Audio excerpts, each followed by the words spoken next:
দাঁড়া, ওরা আসুক। রোহান, দাঁড়া। বলো। এটা কি পোশাক পরে আসছিস? তোর পাঞ্জাবি কোথায়?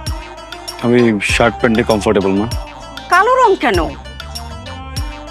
আজকে শোক দিবস নাকি মরা বাড়ি আসছিস? কালোতে কমফোর্টেবল আমি।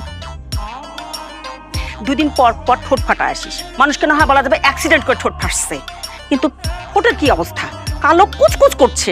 কি সব ছাই পাশ খাস? চাবায় চাবায় খেতে পারিস না? আরেকদিন যদি তোকে দেখি এই সময় টানে টানে খাচ্ছিস, তোর ঠোঁট ছোট টানে নিয়ে আসবো। কি শুরু করলো তুমি এখানে? হ্যাঁ, ছি, এটা কেউ বিয়ে বাড়ি না? তার নিজের ছেলের সাথে কেউ এইভাবে কথা বলবে? শোনো, তুমি যদি একটা ভরা পুকুরে ওই কয়েন ফেলায় ভরতে চাও, সারা জীবন কয়েন ফেলাবা, নিজে উজাড় হয়ে যাবা, তারপরে পুকুর ভরবে? ভরবে না, ওই পুকুরের মতোই থাকবে।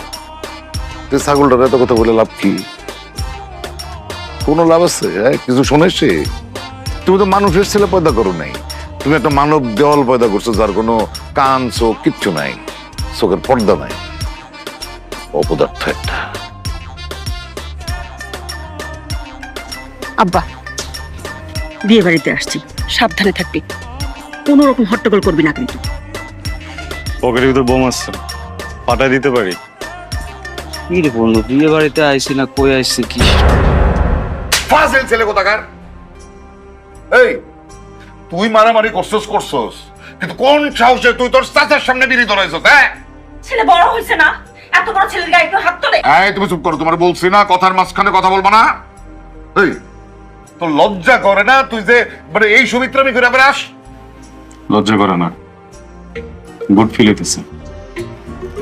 বাবার সাথে কেউ এভাবে বেয়াদবি করে? তোমারে আমি চুপ থাকতে বলছি। এই, তোর কিসের গুড ফিল হয়? জ্ঞান গুড ফিল হয়?